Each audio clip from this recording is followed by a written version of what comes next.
Truth used to be something solid. You did not have to like it, but it existed. It stood there whether you agreed with it or not. Now, truth is negotiable. It bends, it shifts, it gets rewritten depending on who is talking and who is listening. And the scariest part is not that people lie, it is that people choose the version of reality they prefer and reject everything else. We are not arguing over opinions anymore, we are arguing over facts. Basic, verifiable, concrete facts. One side sees evidence, the other sees manipulation. One side sees data, the other sees conspiracy. And, somewhere in the middle, the actual truth gets buried under noise, outrage, and algorithms designed to keep you angry, not informed. Because outrage spreads faster than truth ever could. Social media did not just amplify voices, it fractured reality. Everyone is living in their own version of the world now, curated, filtered, and reinforced 24/7. You are not challenged, you are validated.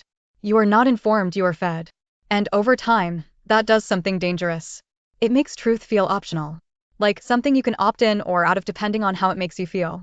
And when truth becomes optional, accountability disappears. Because if nothing is real, then nothing is wrong. You can justify anything. You can defend anything. You can deny anything. That is the line we have crossed, and most people do not even realize it. But here is where it gets worse. This did not happen by accident. Systems figured out a long time ago that controlling information is easier than controlling people. You do not have to force behavior if you can shape perception. If you can make people doubt what is real, they will start relying on whatever source feels safest, not whatever source is most accurate. And once people anchor themselves to their version of truth, they defend it like identity. It is no longer about being right, it is about not being wrong. Pride replaces curiosity. Emotion replaces logic.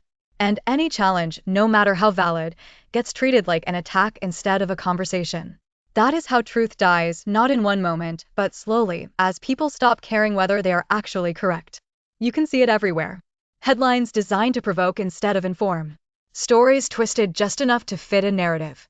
Clips taken out of context. Half-truths packaged as full truths. And people do not question it because it confirms what they already believe. That is the trap. Once confirmation matters more than accuracy, truth does not stand a chance. And the long-term cost? A society that cannot agree on reality cannot solve anything. You cannot fix problems if you cannot agree they exist. You cannot move forward if everyone is pulling in opposite directions based on completely different facts. That is not just division, that is dysfunction at a foundational level. This is not just a phase. This is not just politics. This is a structural breakdown in how people process reality itself. And once truth becomes optional, it does not just disappear. It gets replaced.